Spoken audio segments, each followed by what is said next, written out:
Hello everyone. Let's read this question. The question says that the circumradius of a right triangle is 10 centimeter and one of the two perpendicular side is 12 centimeter. Find the area of the triangle in square centimeter. Four option 96, 128, 48 and 64 बोलता है एक कोई right triangle है, right angle triangle है जिसका जो हमें सरकम radius दे दिया और वो कितने दे रहा है 10 सेंटीमीटर दे रहा है। मान लो ये कोई मेरा एक राइट एंगल ट्राइंगल है, ये कोई मेरा एक राइट एंगल ट्राइंगल है और जो इसकी जो साइड जो राइट एंगल ट्राइंगल और जो इसकी हमें क्या दे दी सरकम रेडियस दे दी। सरकम रेडियस तो सरकम रेडियस और सरकम रेडियस क्या होते हैं, सरकम सर्कल की जो रेडियस होती है उसे हम क्या बोलते हैं, सरकम रेडियस बोलते हैं। अब उसने दे दिया 10 सेंटीमीटर है। अब उसने बोल दिया one of the perpendicular side, मान लो उसने हमें ये वाली साइड को हम मान लेते हैं ये ए है और ये उसने हमें दे दिया, उसने हमें वन साइड तो साइड दे दी ए इस राइट एंगल ट्राइंगल की और वो कितनी दे दी 12 सेंटीमीटर दे दी। ये जी। अब बोलते हैं इस ट्राइंगल का एरिया बताओ कितना हो। अब हम जानते हैं जो सरकम रेडियस होती है राइट एंगल ट्राइंगल की, तो इसका जो फॉर्मूला है circumradius radius of right triangle. Right triangle की जो रेडियस होती है, ट्राइंगल की जो रेडियस होती है वो क्या होते हैं, हाइपोटेन्यूज हाइपोटेन्यूज न्यूज अपॉन क्या होती है 2 होती है, यानी हाइपोटेन्यूज का ये हाइपोटेन्यूज का आधा।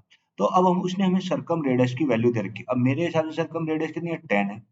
तो अगर मैं यहाँ से हाइपोटेन्यूज निकाल तो h अपॉन 2, तो यहाँ से अगर हाइपोटेन्यूज निकाला जाए तो h का मान कितना आ गया, वह आएगा 2 इंटू 10 और 2 इंटू 10 कितना 20 सेंटीमीटर। यानी मेरा जो हाइपोटेन्यूज था वो मेरा निकला कितना 20 सेंटीमीटर है और 90 डिग्री सामने वाला से क्या होता है हाइपोटेन्यूज होता है, आगे मेरी 20 सेंटीमीटर और ये वाली साइड हमें दे ही रखी थी कितनी 12 सेंटीमीटर है।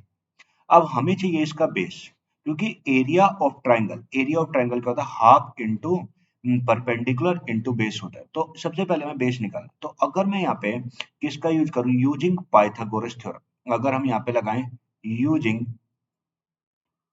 ये, तो अगर मैं लगाऊं using Pythagoras theorem, using Pythagoras theorem, अगर मैं पाइथागोरस थ्योरम लगाऊं और पाइथागोरस थ्योरम कहती क्या, हाइपोटेन्यूज का स्क्वायर इक्वल टू परपेंडिकुलर का स्क्वायर प्लस बेस का स्क्वायर, हाइपोटेन्यूज का स्क्वायर इक्वल टू परपेंडिकुलर का स्क्वायर प्लस बेस का स्क्वायर। तो अगर यहाँ पे वैल्यू पुट करते हो, अगर 20 का स्क्वायर इक्वल्स टू परपेंडिकुलर ना 12 का स्क्वायर प्लस बी का स्क्वायर, ये जी। तो अगर मैं इसे सोल्व किया जाए, अब देखो 20 का स्क्वायर कितना होता है 400, ये 12 का स्क्वायर इधर प्लस का इधर आएगा माइनस का और ये कितना होता है 144 और इक्वल टू कितना होगा बी स्क्वायर हो। तो ये हो गया बी स्क्वायर का मान कितना आ गया 256, भाई ये आ गया। और 256 किसकी का स्क्वायर होता है, ये होता है 16 का स्क्वायर। तो अगर ये होता है तो बी का मान मेरा कितना आ गया 16 सेंटीमीटर आ गया। बी का जो वैल्यू निकल के आ गया वो कितना है कि 16 सेंटीमीटर हो गया। तो बी निकल के कितना है 16 सेंटीमीटर है जी।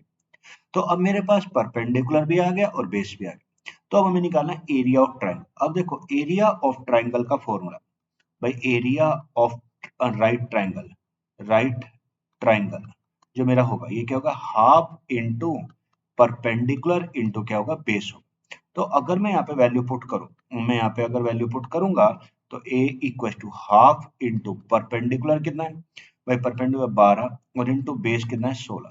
तो ये होगा 2 से कट गया 6 और 16 से हम कितना 96 सेंटीमीटर स्क्वायर। यानी जो मेरा एरिया रहा होगा, जो मेरा एरिया रहा होगा वो कितना रहा होगा 96 सेंटीमीटर स्क्वायर रहा होगा। So the correct option is option A. Hope you will understand it. Thank you and best of luck.